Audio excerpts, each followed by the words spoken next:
Bienvenue dans le vestiaire avec Nicolas Saint-Pierre. Maxime Jolicoeur s'amène pour jaser et poursuivre la discussion sur les sénateurs. On lui passe la parole maintenant. Il nous a souvent dit que s'il s'était levé les pieds, il aurait probablement connu une plus longue carrière au hockey. Il fait maintenant partie de notre grosse équipe et a sa place sur la galerie de presse lors des matchs au Centre Canadian Tire. Reporter attitré à la couverture des sénateurs, voici Maxime Jolicoeur. La question qu'on vous pose sur la page Facebook dans le vestiaire avec Nicolas Saint-Pierre, vous pensez quoi justement de cette non-disponibilité de Linus Ullmark? S'il vous plaît, partagez et commentez, puis on aura vos commentaires justement dans quelques instants. Maxime Jolicoeur, d'ailleurs, on lui pose la question. T'en penses quoi, toi, de cette non-disponibilité de Linus Ullmark qui ne cesse de faire parler de lui pour les mauvaises raisons, on va le dire comme ça? Ouais, Nick, puis moi, c'est pas tant ça, c'est plus la façon dont Travis Green le dit après le match. Est-ce que c'est la frustration de la défaite? Travis Green, c'est un bonhomme qui défend ses joueurs, Nick. Il défend ses joueurs, il défend ses joueurs, il défend ses joueurs. Mais la façon qu'il l'a dit hier, peut-être que je regarde ça trop de manière profonde, là, mais Nick, il y a quelque chose là-dedans. Là. Il y a la frustration du coach qui dit comme, man, il reste 10 matchs, puis tu n'es pas capable d'être devant le filet, tu as 2 jours de congé qui s'en vient. Puis là, encore une fois, Nick, il faut faire attention. La santé mentale, c'est extrêmement important. La santé mentale chez les hommes, c'est encore plus... Oui, mais si c'est un problème de santé mentale, tu n'es pas habillé. Tu n'es pas habillé. Donc, moi, là, lâchez-moi avec vos affaires de santé mentale. Lâchez-moi avec vos affaires de « je suis pas en santé physique ». Parce que si tu es habillé pendant la rencontre à titre de gardien substitut, ça veut dire qu'à un moment donné, on peut avoir besoin de tes services. Fait qu'il faut que tu ailles dans la mêlée. Fait que parle-moi pas de ça. Fait que là, tu me dis que c'est un gars là, qui, après un match où il s'est allé en tir de barrage, il dit « Moi, je la sens pas aujourd'hui, coach. » Merrimer. C'est là...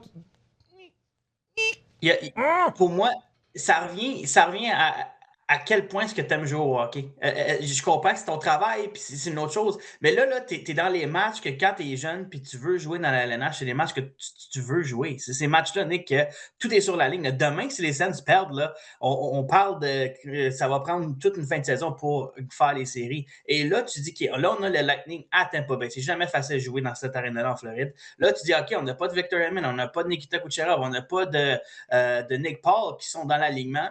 Et là, quand on voit un James Reimer embarquer sur la patinoire, puis j'enlève rien à James Reimer, Nick, mais il y a 2 mois et demi, 3 mois, il jouait dans la Coupe Spangler, OK?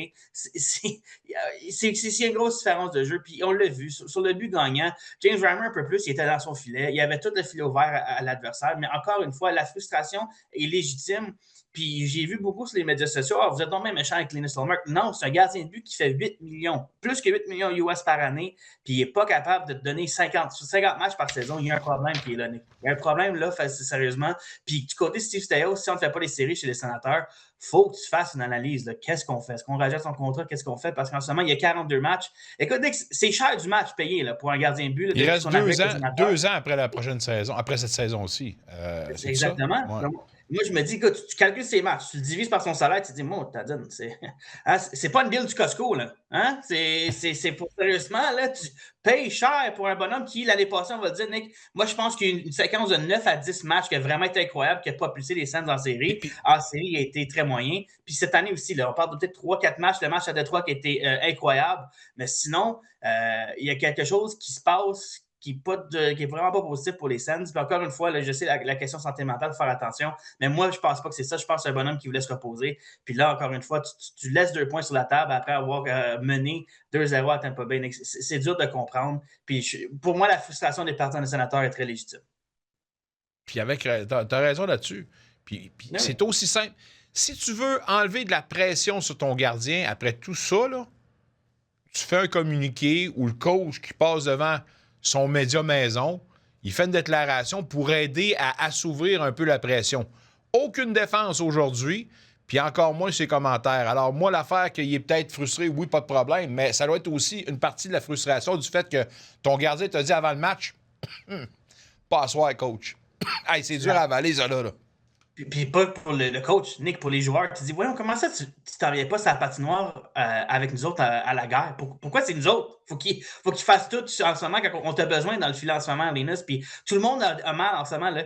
Combien de joueurs des Sénateurs présentement qui sont à 100%, le numéro est à 0? Je te dis, il n'y en a pas un qui est à 100% présentement. Eux, ils disent, gars, moi j'ai mes bobos, moi j'ai mon traitement avant le match, pourquoi est-ce que vous n'êtes pas là? Donc, Nick, c'est non seulement à l'extérieur du vestiaire, mais c'est dans le vestiaire des Sénateurs que j'ai hâte de voir. Comment on va réagir s'il joue demain. S'il ne joue pas demain, là, il faut vraiment commencer à se poser une question de s'il ne joue pas demain, on parle d'une blessure assez sérieuse, puis si Reimer se fait mal, qu'est-ce qu'on va faire? Et deuxièmement, comment est-ce que l'équipe en l'intérieur va répondre au fait que leur gardien de but partant, le bonhomme qui est supposé d'être leur mur en défensive, n'est pas là? J'ai hâte de voir, Nick, mais encore une fois, cette saison-là, on dirait qu'elle n'arrête pas d'être en montagne russe. Un jour, on est content, l'autre jour, on n'est pas content. Donc, hâte de voir quand il est bon, il est bon.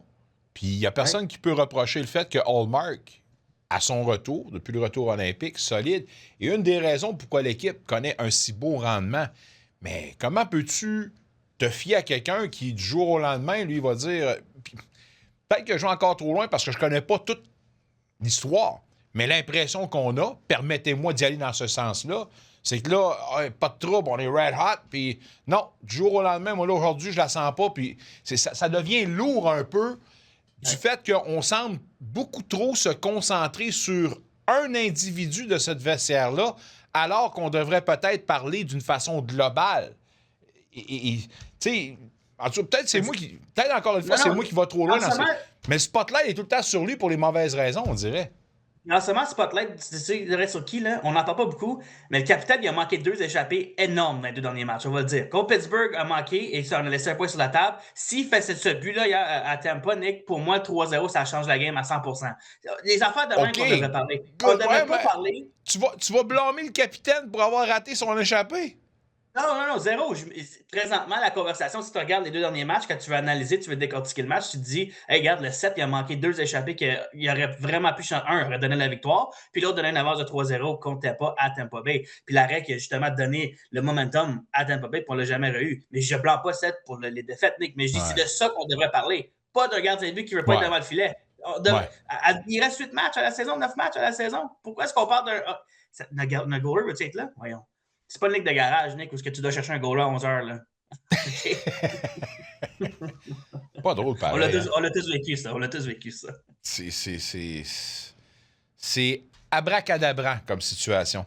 On peut-tu regarder le classement, justement, pour voir la course, comment elle est effrénée? Puis, écoutez, là, 20 ans à la couverture des Sénateurs d'Ottawa, amateur de hockey depuis des lustres, j'ai du millage. Rarement, j'ai vu une course si serrée impliquant tellement d'équipes. Puis les surprenants, Flyers de Philadelphie, personne n'en parle. Puis pourtant, se retrouve dans la course également. Là. Non, c'est plate à dire, mais la défaite ajoute cette dose de pression-là où l'étau se resserre sur les Sénateurs d'Ottawa. Là. Certain. Puis écoute, moi, j'étais un des partisans qui était devant la télé hier, regardant Columbus-Boston, puis j'ai dit, bah, Columbus vont gagner ça réglementaire. Puis là, tu regardes là, non, pas trop. Tout le monde a des points. Je pense honnêtement, Nick, ça va jouer avec la dernière place wildcard. L'équipe repêchée, ça va être soit Ottawa, soit Détroit, je pense. Puis dans la division de métro, il y a plus une compétition. Il y a 4 équipes qui peuvent finir dans la 2e ou 3e dans cette division-là. Ouais. Je pense que ça va jouer là. Mais encore une fois, je pense que c'est Pittsburgh Islanders ce soir. Là, tous les 5 points, est-ce que ça va être un match de 3 points? Tous les 5 points, est-ce que ça va être un match de 3 points? C'est une saison même pour les Sénateurs, Nick. Mais encore une fois, c'est tellement serré. Puis comme tu l'as dit, tu regardes dans l'Ouest et tu te dis, moi, Tadine, ça pourrait pas être de même dans l'Est. Tout le monde s'applique calme. Division Pacifique. la division Mickey Mouse, comme Connor McDavid le signe. Pillow fight. Pillow fight. Ouais, Pillow fight. OK, c'est Pillow fight. Je me suis trompé. Mais quand même, Nick, c'est incroyable la saison qu'on va avoir. Puis écoute, le portrait des séries va se régler le dernier jour de la saison régulière. Il n'y a aucun doute là-dessus. Donc, quand tu joues contre des clubs, contre la Floride, qui eux aussi ont beaucoup blessés puis sont à l'extérieur du portrait des séries, tu dois gagner. Tu dois gagner. Puis heureusement pour Ottawa, on a le bris d'égalité entre toutes les équipes. Là, c'est les victoires en réglementaire. Donc, si on est seulement capable d'aller chercher ce 2 points qu'on est derrière Columbus avec le match en main, là, on pourrait faire les séries, Nick, mais ça n'a pas de bon sens. Puis même hier, en regardant, moi aussi, j'ai fait le saut. J'ai dit, les Flyers sont là. Ils sont où, les Flyers? Ils sont là, mon cousin Nick. Chapeau à Dan Brière, le DG de la formation et fier Gatson. On parle de ça. Prédiction pour demain? Ça dépend c'est qui le goaler. Mais my God! C'est Linus Sommer qu'on va donner comme un 4-1. C'est James Reimer, faut laisser en plus. J'enlève rien à James Reimer. Non, il est correct, James. Là, pour les circonstances, là, donnons crédit au moins Reimer. Oui, je comprends, mais attends, pas bien, il y a 2 ou pas 3 débuts. Linus Ullmark aurait arrêté probablement. Je dis ça de même. C'est un excellent humain, là, James Reimer, j'enlève rien. Mais écoute, sur le but 4 contre 2, Nick, il est tellement cru dans son filet. Un coach de Pee Wee B, il va le dire. On va dire les vraies choses, là. Donc, regarde, si c'est Ullmark, je donne une bonne chance aux Sénateurs. Si c'est Reimer, il va falloir que sa défensive joue un excellent match. Puis encore une fois, sans Jake Sanderson. Donc, hâte de voir, Nick. Et là. Et là, dit-il. On va cesser là-dessus. Drop the mic. Max, un gros merci. Bon match demain, puis on se reparle très, très bientôt, c'est garanti. C'est bon match. Un retour sportif 100% local dans le vestiaire avec Nicolas Saint-Pierre.